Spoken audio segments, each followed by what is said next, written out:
Have you ever felt like you're fighting a losing battle? Like you're putting in all this effort, but the odds are just stacked against you?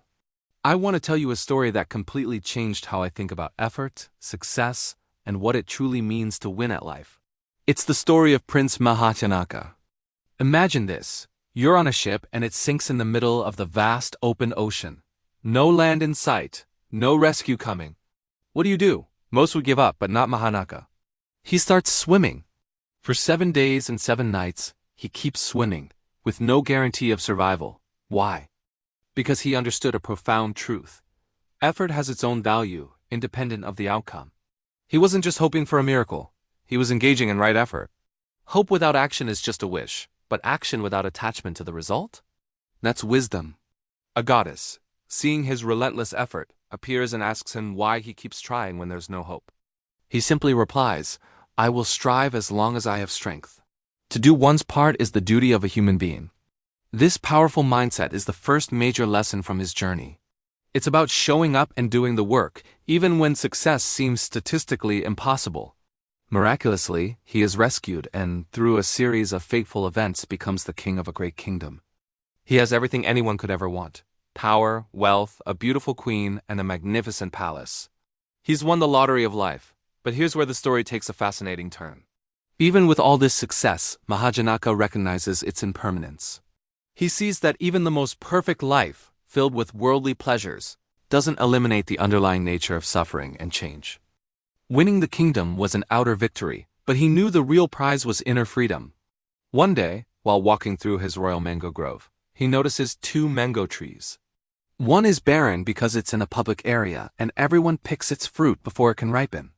The other, hidden away, is full of delicious, ripe mangoes. This becomes a powerful metaphor for him.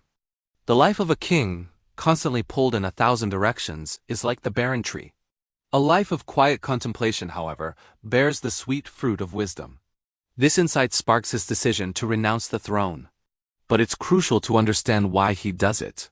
He isn't running away from problems or renouncing his kingdom because life is bad. On the contrary, his life is great.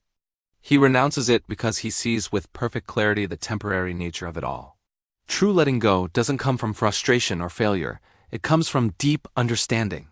He realizes that the inner victory mastering his own mind, his desires, and his ego is far more valuable than any outer victory, including winning a kingdom.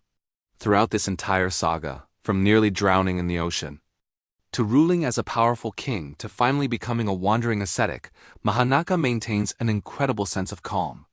This is the quiet strength of equanimity. It teaches us that peace isn't something we find in perfect circumstances. It's a state of mind we cultivate through practice. A stability that remains unshaken whether we are facing disaster or enjoying success. The story of Mahajanaka isn't about rejecting the world or giving up on your responsibilities. It's a beautiful model of balanced wisdom. It teaches us to work with our full energy and dedication, just as he swam for 7 days. But it also teaches us to detach gently from the outcomes, understanding that we don't control everything.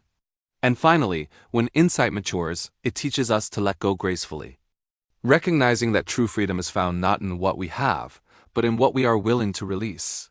So, the next time you feel like you're swimming against the current, remember Mahajanaka. Remember that the effort itself is the victory. The real goal isn't just to reach the shore, but to master the art of swimming with purpose, wisdom, and peace. Thanks for watching, and if this story resonated with you, consider subscribing for more just like it. See you in the next one.